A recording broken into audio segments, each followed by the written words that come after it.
Bonjour, ça va bien, merci. Et toi? Ça va super. Comment tu te sens aujourd'hui? Ça va, ça va. Un peu fatigué entre la fin de saison, les mariages, la petite. Mais ça va, merci. Et toi?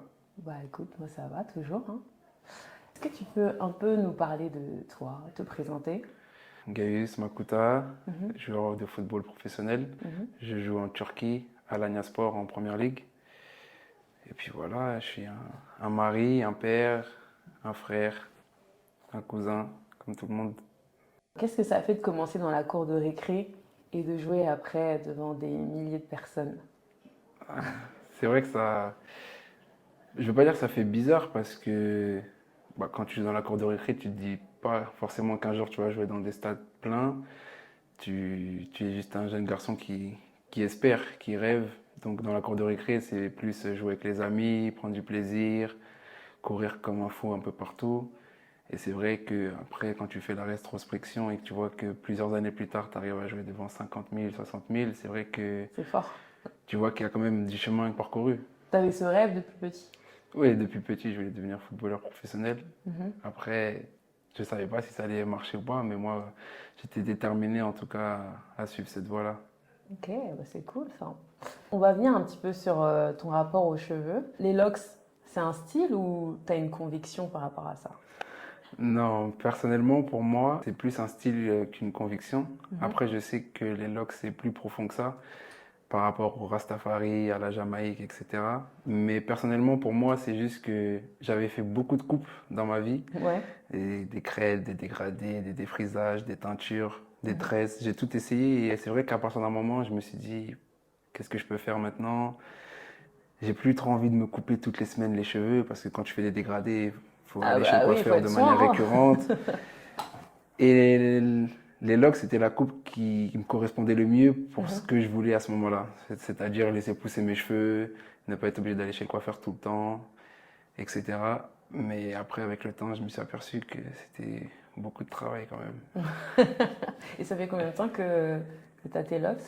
J'avais commencé, je crois, depuis 2017 ou Hmm. 2017. J'avais commencé à laisser pousser un peu mes cheveux et j'ai commencé avec le gant, un peu, je pense, comme tout le monde. Et me voilà des années plus tard. On dirait que dans le milieu du foot, les dreads, bah, c'est pas trop commun. T'avais David à l'époque. Mhm. Euh, Maintenant, t'as Jules Koundé, Michael Olysée. Et est-ce que, en tant que footballeur, on t'a déjà parlé de ce sujet dans les vestiaires ou autre, la coupe de cheveux, enfin, Non, pas vraiment. Généralement, quand on voit mes cheveux, on me dit, oh, tes cheveux ils sont beaux, tes cheveux ils sont longs. En fonction aussi des endroits et des pays, parfois on me demande est-ce que je peux les toucher, etc. Mais c'est vrai qu'après, le football, c'est un monde où tu peux, entre guillemets, un peu faire ce que tu veux. mhm, Tu peux faire des teintures roses, des teintures blondes, gris, mhm, bleu, tu peux faire des dreads, tu peux faire des tresses, tu peux faire des crêtes, tu peux mhm, faire beaucoup de choses. Aussi, des queues de cheval.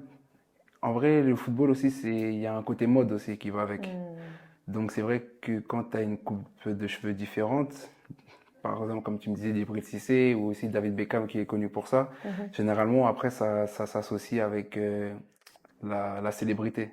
Parce que ces personnes-là sont aussi des stars. Donc mhm. les coupes de cheveux aussi, ça fait parler. Et au fur et à mesure, ça devient une identité aussi. Oui, c'est vrai Tu que. deviens Ouais. connu pour ça, pour faire des coupes de cheveux, etc. Et est-ce que tu t'es déjà retrouvé face à des difficultés pour te faire coiffer dans des pays étrangers? Parce que j'imagine que, par exemple, en France, c'est beaucoup plus facile de trouver une coiffeuse, mais en Turquie ou je sais pas, où ils sont pas forcément proches du cheveu afro, enfin, est-ce que Mhm. tu t'es déjà confronté à des difficultés par rapport à ça? Bien sûr, bien sûr. Par exemple, quand j'étais en Grèce, après, bon, c'était le début de mes locks, donc j'avais pas forcément besoin à ce moment-là. Mais c'est vrai qu'en Grèce, c'était compliqué pour moi de traiter mes cheveux. Quand j'ai commencé au Portugal aussi, c'était un peu compliqué par rapport à la ville où je me trouvais.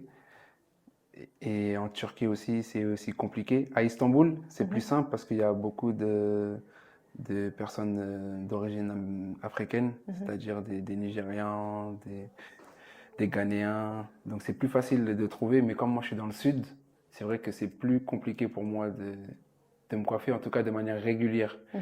Et pour les locks, parfois, tu as besoin de traitements réguliers. Et c'est vrai que je suis obligé d'attendre soit d'aller en sélection, de revenir sur Paris pour pouvoir Mm. après me rafraîchir. Mais c'est vrai qu'avec le temps, je me suis adapté et je me dis ça me pour un bien, ça me permet de faire pousser mes racines et puis que pour que la prochaine fois je me coiffe, ça soit encore meilleur et qu'il y ait beaucoup de repousse. Est-ce que tu as une routine que tu as pour enfin, chaque jour ou Chaque jour, non pas tous les jours, mais par exemple j'ai comme un spray Mhm. où je fais plusieurs mélanges d'huile dedans avec un peu d'eau et que je mets sur mes cheveux chaque jour. Déjà pour les odeurs, comme je fais du foot, donc je transpire beaucoup, je cours beaucoup, etc.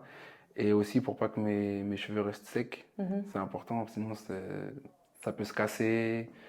Donc c'est important de les hydrater. Et aussi pour l'odeur, je mets parfois Mhm. de la crème pour les cheveux que je mets sur mes locks. Mais je fais pas grand chose de spécial. Après, Bien sûr. je les lave pas tout le temps. Ouais. Je les lave pas tout le temps, donc je me lave avec un bonnet de douche. Mhm. Souvent, je me lave avec un bonnet de douche et on va dire je les lave peut-être toutes les 2 semaines, Mhm. toutes les 3 semaines, ça dépend de comment je me sens et comment je les sens aussi. Si je vois que ça sent pas trop mauvais, si je vois que je trouve que ça me dérange pas, ça me gratte pas trop, Mhm. je vais pas les laver. Mais dès que je vois que ça commence un peu à me gratter ou si par exemple je vais me coiffer, je fais toujours un shampoing par exemple avant de me coiffer. Mhm. Soit si je vais me coiffer, soit si je vois que ça commence un peu à me gratter ou que ça fait un petit moment que je les ai pas lavés, je vais les laver. Mais sinon, je les laisse un peu, on va dire, se salir parce qu'on dit que quand les locks elles sont sales, c'est meilleur, Mhm. entre guillemets, sale. Ok. Et qu'est-ce que le foot t'a appris sur toi-même? Le dépassement de soi, je dirais pas comme ça. Le dépassement de soi, ça m'a appris la rigueur, de la discipline. C'est très mental. Mhm. C'est-à-dire que parfois tu peux avoir des moments de gloire, des moments de fête, mais parfois tu peux aussi avoir des moments de doute, de déception, des moments de défaite. Mhm. Et ça m'a appris aussi à me relever, ça m'a appris à continuer à me battre, à toujours croire en moi. C'est vrai que le foot, c'est pas que le ballon comme les gens ils peuvent croire ou juste courir derrière un ballon, c'est vraiment plus profond que ça. Et c'est vrai que parfois, à certains moments et sur certaines situations, tu pensais pas être capable d'eux, Mhm. mais par rapport au foot et à la situation, et bah, tu te rends compte que en fait, tu es capable de plus de choses que tu ne crois. Et le fait de... Donc, tu as joué dans différents clubs, il me semble, en Irlande, Mhm, en Grèce, au Portugal, en Bulgarie, Portugal et actuellement en Turquie. c'est ça. Comment tu fais pour t'adapter à chaque fois au pays? Enfin, ça doit être assez quand même aussi violent d'une certaine manière. De base, je pars pour jouer au foot. Ouais. Donc c'est vrai que je suis dans un pays différent, mais on a un langage qui est commun, c'est le ballon. Mhm. Donc de base, je pars pas pour m'adapter au pays, pour m'adapter à la culture, je pars pour jouer au foot. Et ça, c'est quelque chose que je sais faire. Et quand tu es assez bon et assez doué, c'est plus facile de s'adapter avec un sport comme le football, Mhm. premièrement. Et ensuite, comment je fais pour m'adapter? J'essaie juste de rester moi-même, de m'adapter à mon environnement, aux personnes qui m'entourent. Mais je pense que c'est surtout le fait de rester moi-même. J'essaie pas de me prendre pour quelqu'un d'autre ou de jouer un rôle. J'essaie de toujours être moi-même et de rapporter qui je suis là où je vais.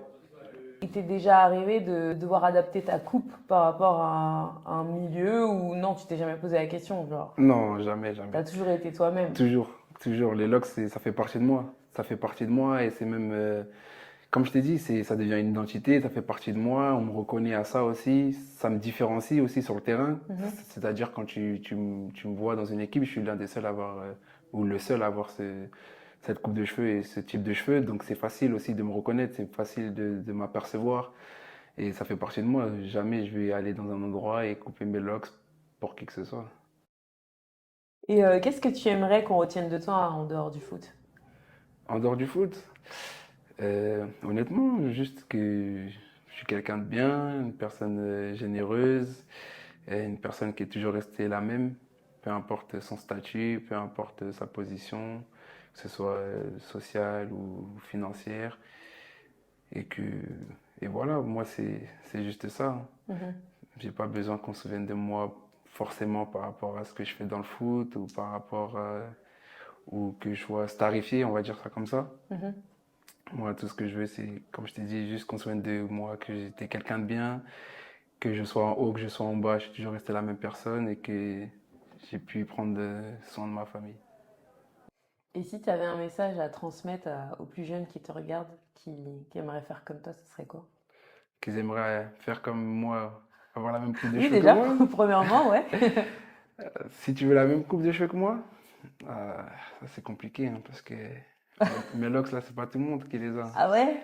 Mais non, en vrai, faut de la patience. Parce que j'ai vu beaucoup de personnes qui aimaient aussi mes locks, qui disaient qu'ils aimeraient bien en faire, mais qu'ils n'avaient pas la patience. Et il Hmm. faut vraiment être patient pour faire des locks parce qu'il faut soit laisser pousser une bonne base pour pouvoir commencer avec des locks assez longues, Mhm.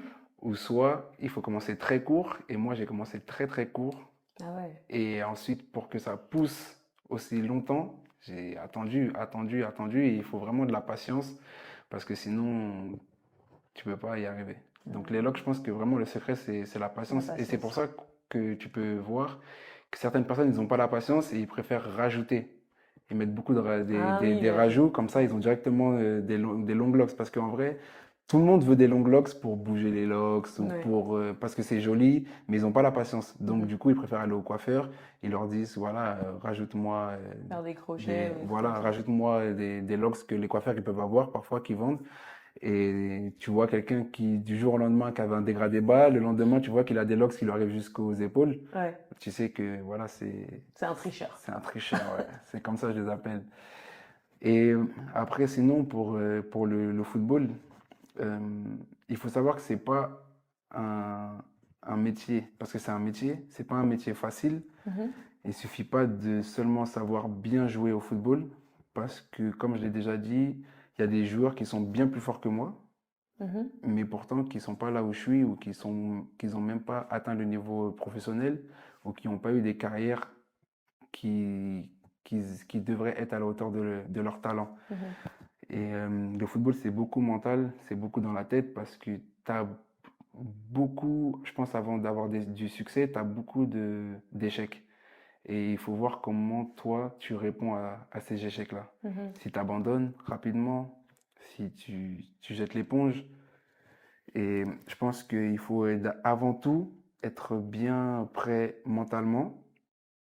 Et c'est pour ça que tu peux voir aussi, il y a beaucoup de joueurs qui s'entourent maintenant de coach mental, par exemple, Mhm. parce que c'est vraiment un aspect qui avant était un peu Négligé. négligé, mais qui aujourd'hui, je pense aussi avec pas mal de jeunes qui, à la suite d'un refus ou d'un échec, certains se sont suicidés, par exemple, Ah ou ouais. certains sont tombés en dépression.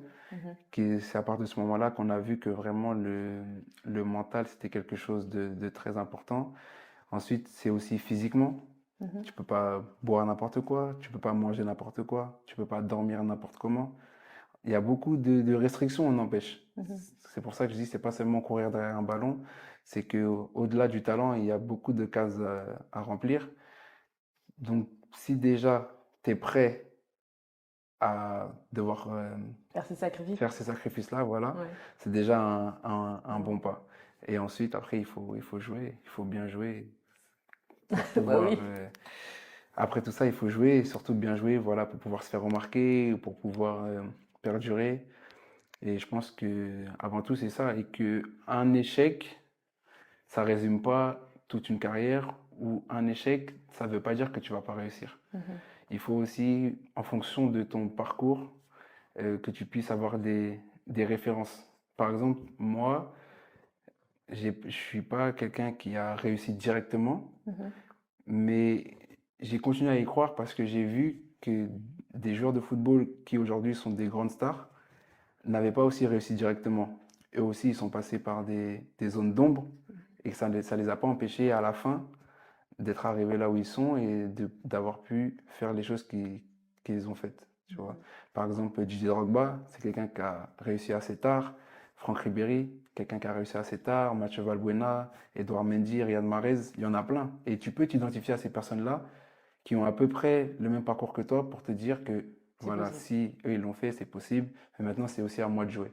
Mhm. Parce que c'est vrai que tu peux dire j'ai envie de faire ça, j'ai envie de faire ça. Avec la bouche, c'est facile, mais après, il faut Faut que aussi ça suive. mettre les actes. En tout cas, merci beaucoup Gaïs Merci à toi. pour cet échange. On te souhaite le meilleur pour la suite Merci. et à très vite. À très vite.